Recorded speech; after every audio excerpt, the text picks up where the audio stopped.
queridos irmãos, graça e paz. É uma honra, uma alegria, um privilégio muito grande, mais uma vez, poder, juntamente com cada um de vocês, evidentemente, compartilhar mais um pouco da Palavra de Deus neste breve bate-papo.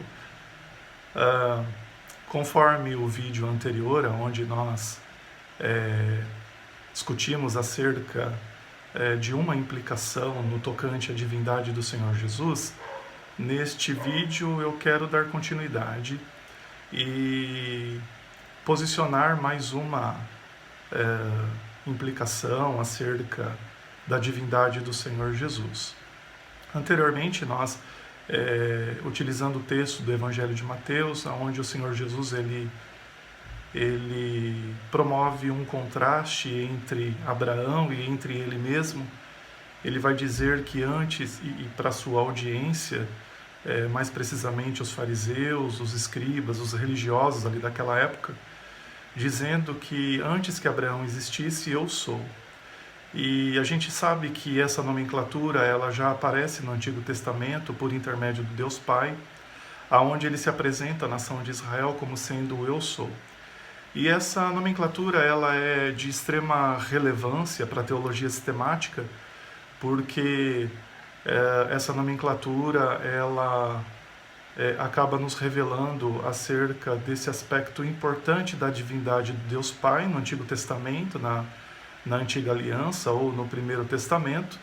Consequentemente, esta passagem do Evangelho de Mateus, onde Jesus ele traz esse contraste antes que Abraão existisse, porque o próprio Senhor Jesus foi quem criou Abraão. O próprio Deus ele é responsável por criar todas as coisas. E nós sabemos que Deus ele é incriado, porque, na verdade, é Ele o responsável por tudo aquilo que foi criado. E nesse contraste, o Senhor Jesus vai dizer, antes que Abraão existisse, eu sou. E eu me lembro que anteriormente nós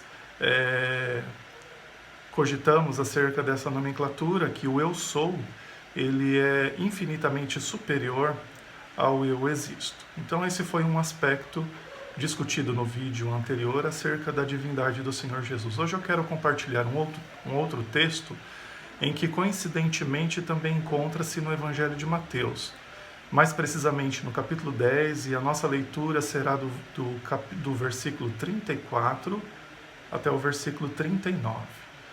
Entretanto, o nosso versículo-chave será o versículo 37. Então, a palavra de Deus, você está convidado, caso você tenha esta oportunidade, de ler juntamente comigo. Diz assim: Não penseis que vim trazer paz à terra, não vim trazer paz, mas espada, pois vim causar divisão entre o homem e seu pai, entre a filha e sua mãe, e entre a nora e sua sogra. Assim os inimigos do homem serão os da sua própria casa. Versículo 37. Quem ama seu pai ou sua mãe mais do que a mim não é digno de mim. Quem ama seu filho ou sua filha mais do que a mim não é digno de mim. E quem não toma sua cruz e vem após mim não é digno de mim. Quem acha sua vida, perdê-la-á. Quem todavia perde a vida por minha causa, acha-la. Então esse texto ele é de extrema importância, de extrema relevância, tanto na teologia sistemática como numa teologia mais prática, que é o nosso caso hoje, aonde o Senhor Jesus ele faz uma exigência acerca de amá-lo, de modo que ele vai dizer, olhe, caso você ame mais o seu pai e a sua mãe. Jesus ele não está dizendo que você não deva amar o seu pai e a sua mãe, muito pelo contrário, né? A gente sabe que isso faz parte de um dos mandamentos e é um dos principais mandamentos revelados na palavra de Deus. Só que o amor que Jesus ele exige de cada um de nós é um amor que ele precisa necessariamente extrapolar o amor que você tem pelo seu pai e o amor que você tem pela sua mãe. E isso acaba nos levando a um outro texto da Palavra de Deus que eu quero compartilhar com cada um de vocês, para que a gente possa entender de uma forma um pouco mais precisa e aprofundada acerca deste outro aspecto da divindade do Senhor Jesus. Novamente eu quero convidar cada um de vocês para que possamos ler no mesmo Evangelho de Mateus, porém no capítulo 22, do versículo 37 ao versículo 39. Pois bem, o texto da palavra de Deus vai dizer assim: respondeu-lhe Jesus: amarás o Senhor teu Deus de todo o teu coração, de toda a tua alma e de todo o teu entendimento. Este é o grande primeiro mandamento. O segundo, semelhante a este, é: amarás o teu próximo como a ti mesmo. Então a gente percebe aqui, através da leitura desse texto, algo de extremamente, algo muito importante, onde o Senhor Jesus, ele prioriza o amor a Deus, em primeiro lugar o amor a Deus, e em segundo lugar o amor ao próximo. Então o amor ao próximo, que seria este amor que aparece aqui no capítulo 10, versículo 37, aonde você deve amar o seu pai, aonde você deve amar a sua mãe, aonde você deve amar o teu filho, aonde você deve amar a sua filha. Porém, o amor a Deus, ele é prioritário. E é exatamente esse amor que o Senhor Jesus, ele exige nessa passagem. Eu fiz acabei escrevendo um comentário embasado nesse versículo 37, e eu quero compartilhar com cada um de vocês, tá bom? O que eu escrevi diz assim: Cristo exige de seus seguidores um amor que seja maior que se deva ao próximo. É evidente o texto, é isso que ele comunica, é isto que ele revela. E nós lemos, inclusive, no capítulo 22, capítulo 22 do Evangelho de Mateus, do versículo 37 ao versículo 39, onde existe uma hierarquia em relação ao amor. Ou seja, primeiramente, o amor, ele é dado a Deus. Por isso que esse versículo 37 do capítulo 10, ele nos revela que Jesus é Deus, né? E em segundo lugar, ainda neste capítulo 22, do versículo 37 ao versículo 39 do Evangelho de Mateus, ele vai dizer, em segundo lugar, amarás o teu próximo como a ti mesmo. E na sequência do comentário, eu escrevi assim: portanto, este amor que é exigido pelo Senhor Jesus refere-se ao amarás o Senhor teu Deus, conforme lá em um dos livros do Pentateuco, em Deuteronômio, capítulo 6, versículo 5, que inclusive eu quero compartilhar também, aproveitar e compartilhar também esse texto da palavra de Deus com cada um de vocês. Então, novamente, você está convidado a ler comigo esta passagem. O texto diz assim: ouve Israel, o Senhor... Na verdade, eu vou fazer o seguinte, eu vou ler do versículo 4 ao versículo 5 do livro de Deuteronômio. Ouve Israel, o Senhor nosso Deus é o único Senhor. Aí aqui ele vai dizer: amará, pois, o Senhor teu Deus de todo o teu coração, de toda a tua alma e de toda a tua força. Essas palavras que hoje te ordeno estarão no teu coração. Aí, dando sequência, o comentário diz assim: pois ele é o próprio Deus, ele é o Deus Filho, ele é uma das três pessoas da Santíssima Trindade, o único Deus verdadeiro, conforme 1 de João, capítulo 5, versículo 20, depois você pode confirmar na tua Bíblia, que vai dizer que o Senhor Jesus, ele é o único Deus verdadeiro. E então ficou extremamente claro, queridos irmãos, que esta passagem do versículo 37, eu vou ler novamente o versículo 37 do capítulo 10. Quem ama seu pai ou sua mãe mais do que a mim, não é digno de mim. Quem ama seu filho ou sua filha mais do que a mim, não é digno de mim. Então, Jesus, ele não é uma criatura criada pelo Deus Pai. Jesus, ele é o próprio Deus. E nessa relação que existe na Santíssima Trindade, alguns grupos religiosos, eles nos acusam de triteísmo, porque acreditamos em três deuses, e isso não é uma verdade. porque, na verdade, nós cremos num único Deus. E a definição da Santíssima Trindade é essa. A Santíssima Trindade, ela ocorre por intermédio de 3 pessoas distintas, de modo que o Pai é uma pessoa, o Filho é uma outra pessoa e o Espírito Santo é uma terceira pessoa. Portanto, essas 3 pessoas, elas não formam 3 divindades, mas essas 3 pessoas, elas formam uma única divindade. Então, nós somos monoteístas, não somos diteístas, triteístas, muito menos politeístas. Acreditamos num único e verdadeiro Deus.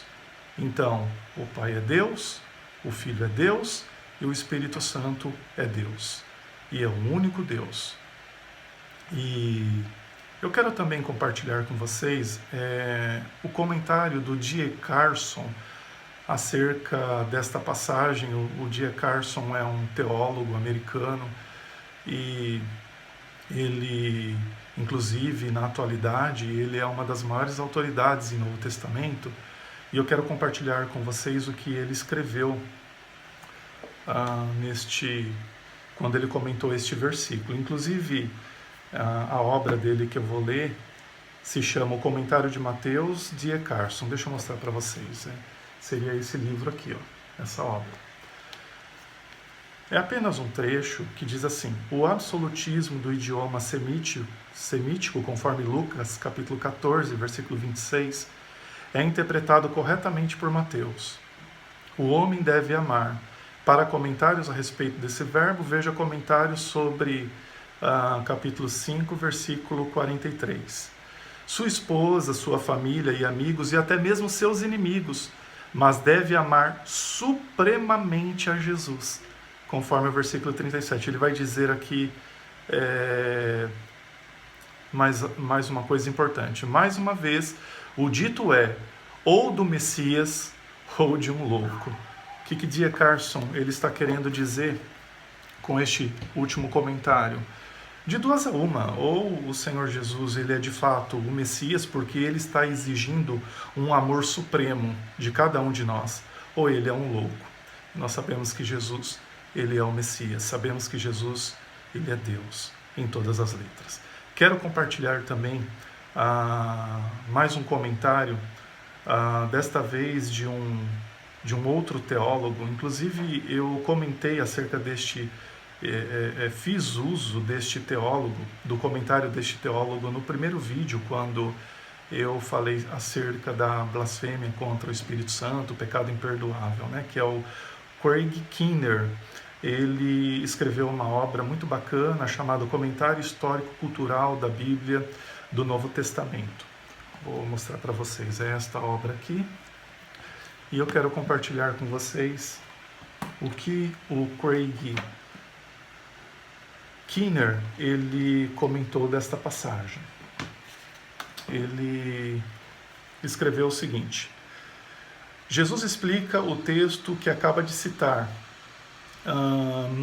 Miqueias capítulo 7, versículo 36. Então isso daqui é extremamente importante para o nosso estudo, para o nosso bate-papo, porque o versículo 37 do Evangelho de Mateus capítulo 10 é uma citação do Senhor Jesus do profeta Miqueias, capítulo 7, versículo 6, para declarar algo praticamente inconcebível para a maioria dos seus ouvintes. Amar os membros da família, especialmente os pais, era uma das obrigações mais sérias do judaísmo. O único que podia exigir amor maior que esse era o próprio Deus. E Jesus, é exatamente o que Jesus ele está fazendo aqui nesta passagem. Ele está exigindo um amor que supere o amor de pai que você deve ao seu pai, que supere ao amor que você deve à sua mãe, ao seu filho e à sua filha. E ele cita vários textos aqui nessa obra. Deuteronômio, capítulo 6, do versículo 4 ao versículo 5, que foi o texto que nós lemos, inclusive, conforme Êxodo, capítulo 32, 27, Deuteronômio 13, versículo 6 ao versículo 11, e, inclusive, ele cita também até um livro apócrifo, 2 Macabeus, capítulo 7, do versículo 22 ao versículo 23. Eu achei extremamente relevante esse texto acerca da divindade do Senhor Jesus. Ele faz essa exigência: você tem que me amar mais do que você ama o seu pai, você tem que me amar mais do que você ama a sua mãe, porque eu sou Deus, diz o Senhor Jesus. Eu fiquei vislumbrado com esta passagem, que realça, que confirma a divindade do Senhor Jesus. Conforme eu comentei com cada um de vocês no vídeo anterior, claro que em todo o decorrer da palavra de Deus, por intermédio da revelação progressiva, a gente encontra textos que são extremamente fulminantes acerca da divindade do Senhor Jesus, né? Textos que mostram que o Senhor Jesus, ele é onipotente, ele é onisciente, ele é onipresente, ele promove a eternidade. Ele vai dizer: eu sou a vida eterna. Ele promove a eternidade. São coisas que cabem única e exclusivamente a Deus, né? Então, são passagens da palavra de Deus que acaba trazendo mais luz acerca desta revelação, que é de extrema importância.